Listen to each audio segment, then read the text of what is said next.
Shymkent, where the sun graces us with its presence nearly 350 days in a year. In this vibrant city, sadness simply fades away. With its warm, contrasting atmosphere, Shymkent welcomes you here.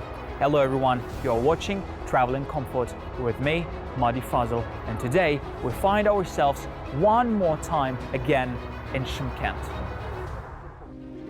Central Asia stands as a definitive repository of artifacts hailing from the era of the Great Silk Road.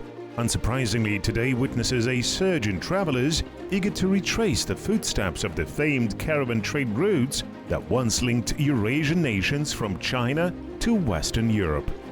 Shymkent, established in the 12th century at the convergence of these trade pathways, remains one of Kazakhstan's oldest cities. A visit to this historical city is an essential pilgrimage for any inquisitive tourist. In today's episode, we delve into the authentic ethnographic facets of Shymkent, spotlighting a hotel that embodies this unique concept in this review. This is an exceptional hotel, a true boutique establishment distinguished by its minimalistic design and impeccable style. The whole hotel is bathed with the natural sunlight and, of course, organic materials. It seamlessly contains everything what's necessary: history, culture and comfort.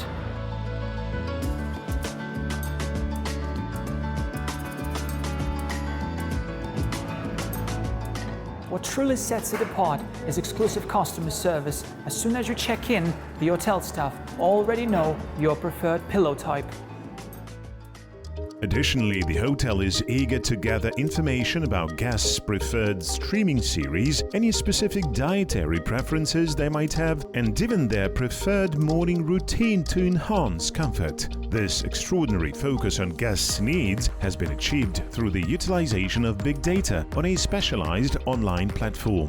With the boutique hotel housing 26 rooms, the staff is committed to personally recognizing each guest, thereby curating a personalized experience for every visitor.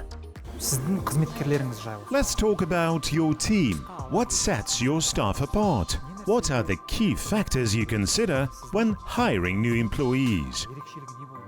Our distinguishing feature is genuine care and smiles. Our staff is consistently prepared to aid our guests without any pretense. We extend a warm welcome to every visitor at our distinctive hotel. As the saying goes, if theater starts from the cloakroom, the bedrock of the hospitality industry is sincerity and warmth. It's worth noting that this is the first and only hotel in the region operating under the non-alcoholic concept. Meanwhile, its halal status doesn't compromise the experience of exceptional service following the finest hospitality traditions. This hotel will be a cherished destination for individuals who favor minimalism, comfort, and serenity. Can you give us an insight into who are your guests? Our guests arrive from various locations, including both foreign tourists and domestic visitors. As a conceptual business hotel, we focus on attracting numerous guests on business trips. International travelers predominantly seek ethnotourism experiences during their visits. Foreign tourists visit Kazakhstan specifically to explore ancient cities, such as Turkestan and Shymkent. Our hotel serves as a tranquil haven for travelers. It provides an oasis of calm and seclusion, ideal for unwinding after a hectic business day or a day full of exploration of local attractions. People choose our hotel to rejuvenate and regain energy for their continued productive work or an active sightseeing tour. The serene corner effortlessly weaves together generations of artistic history with modern design trends. The ethnically styled interior of the boutique hotel seamlessly merges cultural richness and authenticity, providing guests with a comfortable and cozy stay. The color palette and textures are opulent, mirroring the traditional color preferences of the Kazakhs. Room interiors incorporate natural materials such as wood, felt, leather and wool, accentuating the nomadic bond with nature. For instance, the wall-mounted bookshelves and working desk showcase exquisite craftsmanship using finely treated natural leather. This enhanced standard room distinguishes itself from the regular one mainly because of its larger size. This carpet is far from ordinary. It holds a centuries-old history, making it quite a rarity. Each of our carpets is handcrafted, woven by grandmothers in the 1950s and 60s. Think of this carpet as nearly 100 years old, having witnessed numerous historical events. In every room there is a Qibla, an indicator pointing towards the sacred Kaaba in Mecca. Our hotel is oriented towards praying individuals. Additionally, in each room there is a prayer mat specifically custom-made for our guests.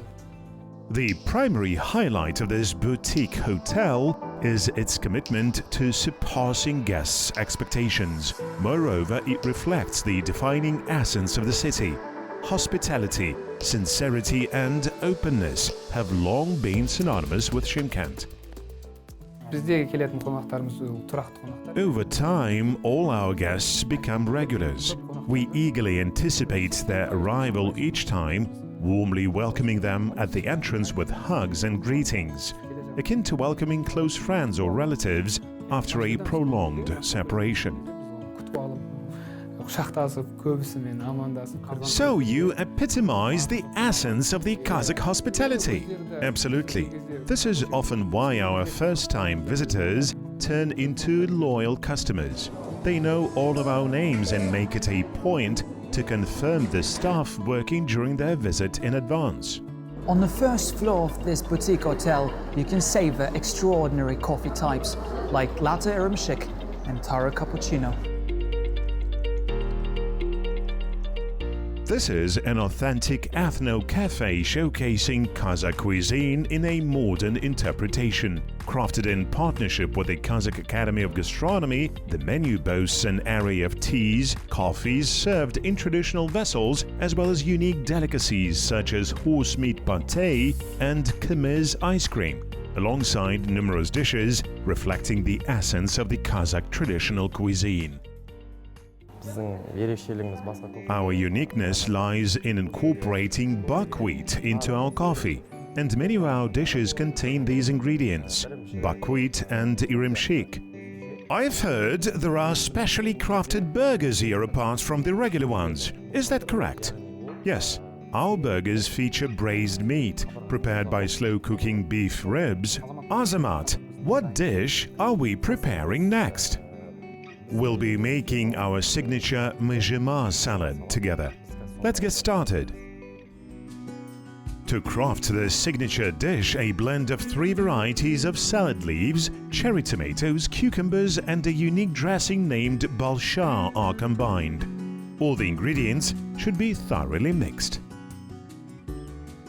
And now the chef is adding a special kind of bread with a little bit of oil. It's called mejima bread.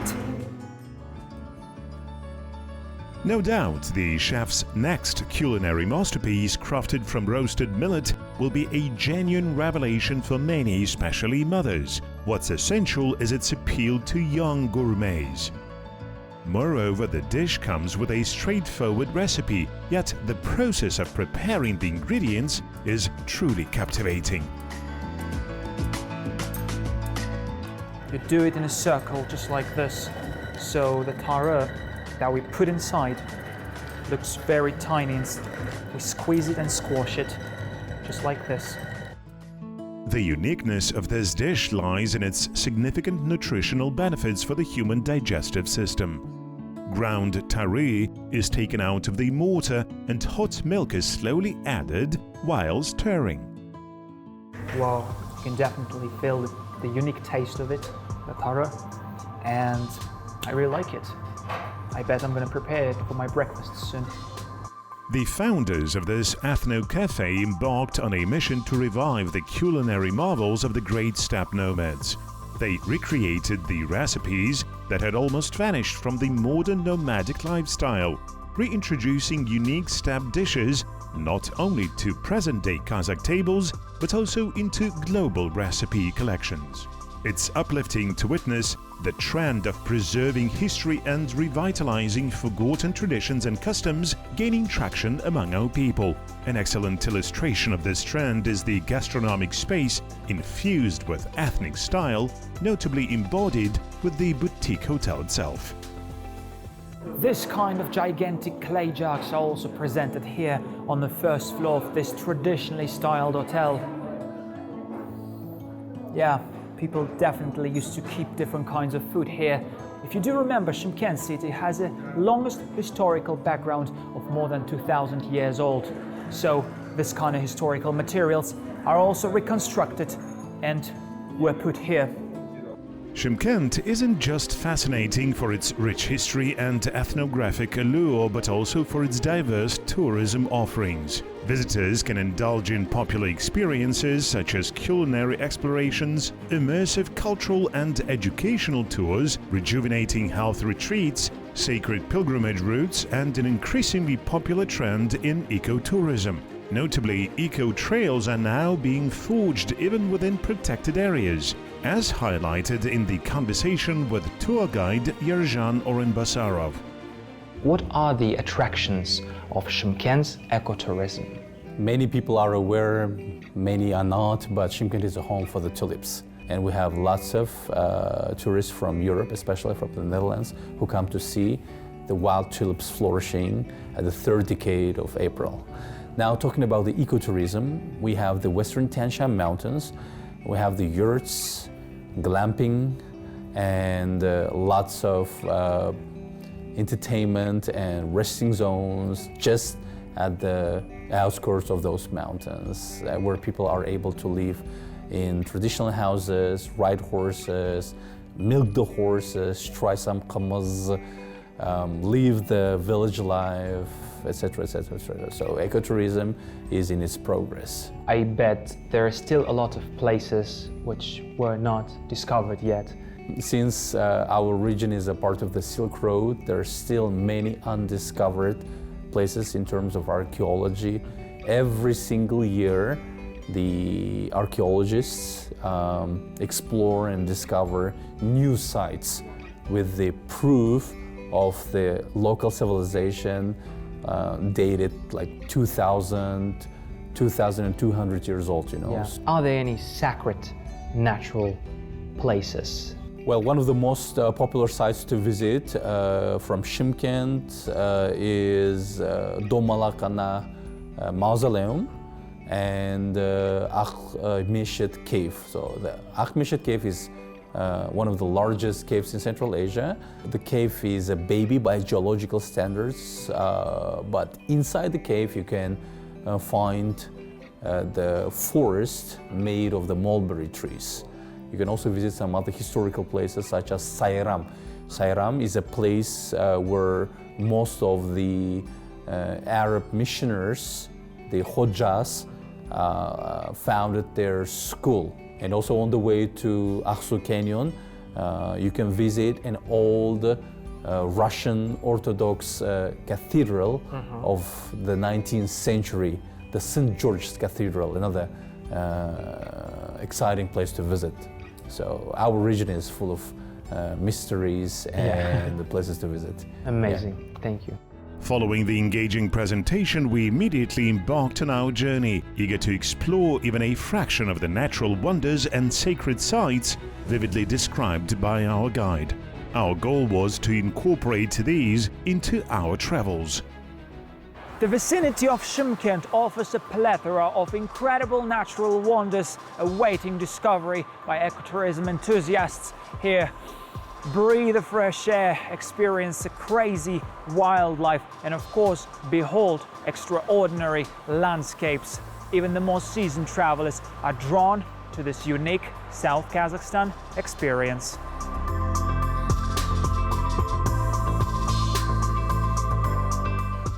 Welcome to Sayram Zoo. Here, nestled in the heart of nature, lies a lake of a glacial origin that starts right here. It delicately reminds the shape of the guitar, while the upper lake beautifully takes on a heart shape. The waters of Alawa Lake of the Turquoise here persistently remain cold, continuously refreshed by the mighty underground springs that flow beneath.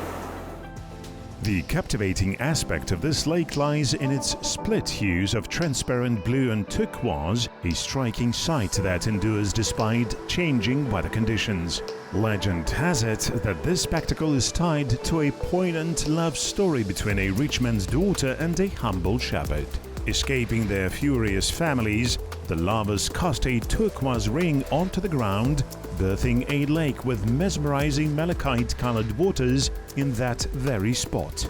Subsequently, they tossed a bracelet resulting in another lake shaped like an 8, a symbol of boundless eternity. Over countless years, akin to devoted hearts, the waters of turquoise and transparent blue have blended seamlessly into one. Amongst these majestic mountain ranges, there exists a pinnacle of unparalleled grandeur, the Sayram Peak. It stands above all other peaks, and as for many tourists, just as for me, it's a dream place to visit. The summit marks the pinnacle of the Ugam Range, nestled within the western Tian Shan system, towering at the altitude of 4,238 meters above sea level. These territories are safeguarded. Here you'll come across seasoned mountaineers and untamed wildlife. Among the overgrown slopes, mountain goats and elks find refuge, while wild boars and brown bears freely roam. Further up within the snowy and rocky terrain, elusive snow leopards stealthily maneuver. Countless spots in this region remain untouched by human footprints. Akhmeshit Cave is rightfully considered as one of the most mysterious places in Kazakhstan. It is located 80 kilometers from Shymkent, but attracts scientists and tourists from all over the world.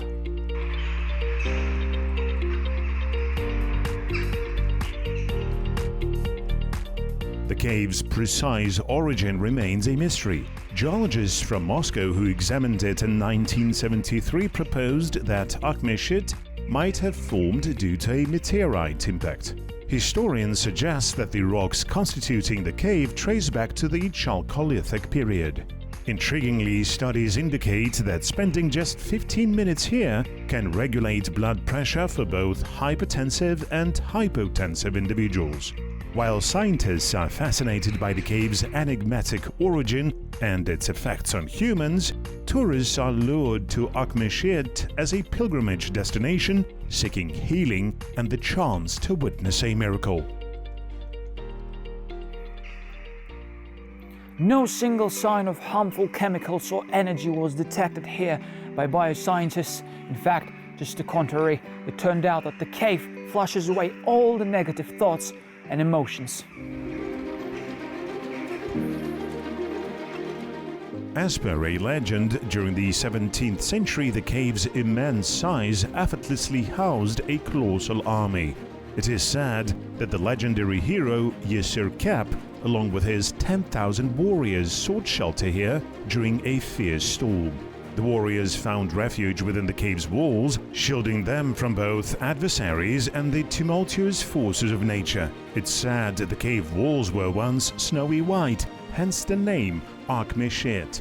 Another belief links the cave's name to a colossal snow-white mosque that supposedly lay hidden inside in ancient times. However, a cataclysmic event occurred, burying the sanctuary beneath heaps of rocks. Yet, Askar Ata, the cave's guardian, 85 years of age, having spent most of his life at Akhmeshit, holds the most accurate accounts of this place.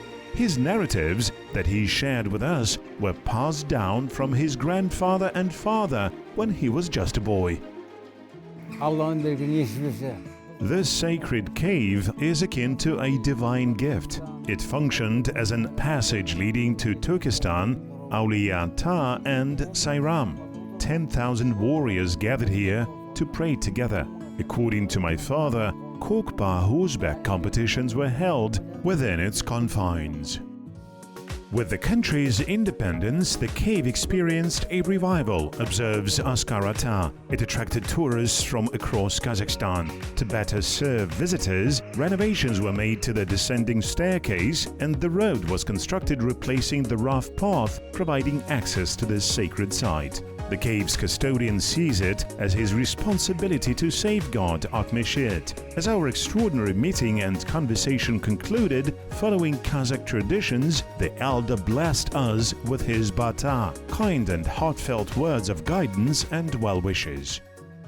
May the Most High watch over you. May Saint Kadir Baba guide and protect you from negativity and harm, including road accidents. May your path remain clear despite challenges, and may your endeavors always serve the betterment of our people and country. Infused with positivity and good energy, absorbed not only from the cave but also from its guardian, we continued our journey towards another sacred site. We are now in the mausoleum Domalak Ana. There are a lot of people who come here every year with different goals. Some other people make prayers here, some other people make wishes, and someone like me just come here as tourists. So we are visiting this place now. It's close to Shymkent city. If you have time, welcome here. Domalak Ana, also known by her true name Nurillah, was the daughter of Shahi Mizambek, the guardian of Khoja Ahmet Yasawi's tomb, and the youngest wife of Baydibek Ata, a revered military leader of the steppe. Similar to goddess Umay, she embodied the ideals of motherhood and family values, emanating a nurturing radiance, boundless kindness, and devoted care for all children. The mausoleum dedicated to her was erected in 1456 and underwent reconstruction in the late 19th, early 20th century. This is my first time in Domalak Ana, so I think it's quite interesting. We were driving, actually we want to go to the Akmashit. Yeah, so on the way we see this. I think it's quite interesting, it's a different thing. So, and the history of this Domalak Ana, the Nurillah. So I think it's quite interesting and this place is quite nice, yeah. I think Nurillah is important for the community. In Malaysia, we don't have specific like a lot of mausoleum. Nurilah's visionary intelligence and remarkable influence enabled her to skillfully reconcile conflicting tribes and clans through her wise decisions. Legend has it that Domalak Ana is revered as the progenitor of the senior horde and the clans such as Alban, Suan and Dulat. She is honored as one of the great mothers of the Kazakh nation.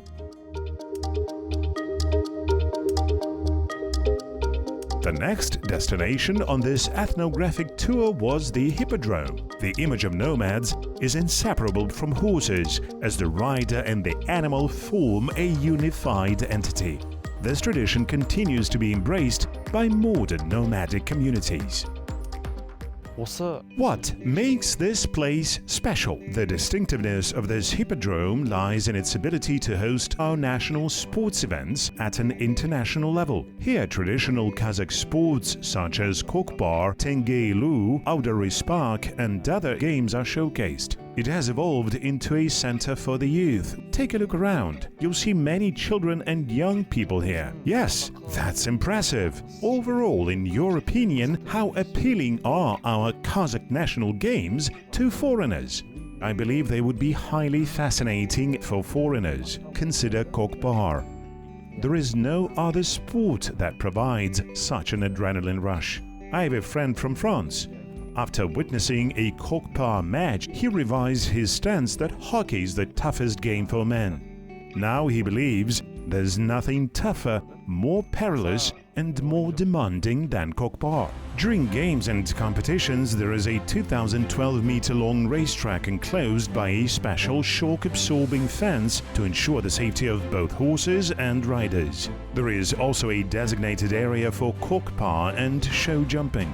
The hippodrome can accommodate 1,500 spectators and encompasses a stable for 53 horses, a covered grandstand, a veterinary area, auxiliary facilities, and a large parking lot with space for 310 cars. Additionally, the upper level of the grandstand boasts an open terrace. hippodrome is the face of a racing industry in each individual country. By the way it's developed, you can see how developed the country is. And no wonders that the Great Steppe nomads used to be the best of their time.